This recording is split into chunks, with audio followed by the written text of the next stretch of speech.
Market draft prospect Jarace Walker claims Cade Cunningham is tougher to defend than Jayson Tatum.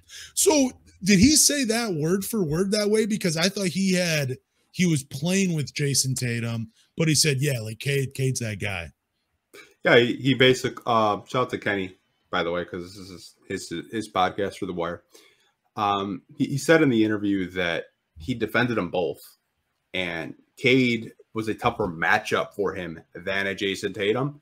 And like, if you watch Jayson Tatum, he gets to his sweet spots and stuff like that. But like, I think the reason why he said Cade is tougher is, one, maybe he wants to go to the Pistons. Maybe I got to be that conspiracy theorist. Just kidding. I think, two, Cade is tough for the guard because he's so unpredictable. Like, his body motion and the way he comes up the court, like, dude, he's so slow. But like on TV, it looks like he's fast. But if you go in person, Cade plays such a slow-paced game, and Cade knows where he's going to go and he's going to get there.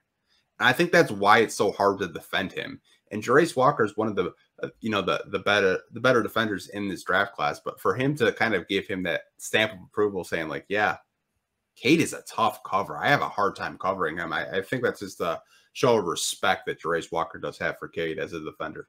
I also think it's because Jayson Tatum, if he doesn't have the ball, he just fucking stands around. Like, it's just like, dude, I used to love, like, when you would play teams where I would love to defend that guy that does not move.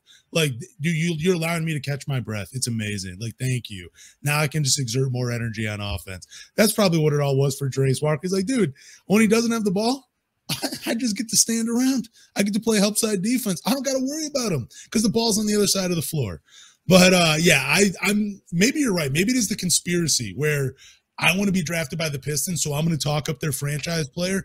But also, I think it's Cade Cunningham has such a deep offensive bag, and he can hurt you so many ways that if he's on the ball, off the ball, you always have to pay attention to him because I really hope it's true. I really hope that Cade Cunningham, because I believe that's that next evolution in him in his development is to be that off-ball player while still being that playmaker that we want. And I hope that's what he's doing in the offseason. That's what's making him a tougher player to defend. But I don't know. That's my 2 cents. Yeah, like I said, I think it's cool. Time will tell if, Jarace Walker is a Detroit Piston. But like I said, he's one of the better defenders. Him and Anthony Black are some of the best defenders in this draft class. And for one of the two to say that he's a hard cover, just in like pickup games, because we see all these open runs, especially this summer. You're probably going to see a lot from me just posting these open runs, and I do apologize for it, but content's dry, so deal with it. But I think Jayson Tatum, he's a tough cover too, but like I said, maybe it was just him wanting to be drafted by Detroit, not Boston. I mean, yeah, he was like, what, 30-9 this year? Like 30 points. I don't know if he was 30-9 this year. Maybe that's what his playoff numbers. But yeah, Jayson Tatum's great, but there's a lot of times you do see him stand around on offense when he doesn't have the ball.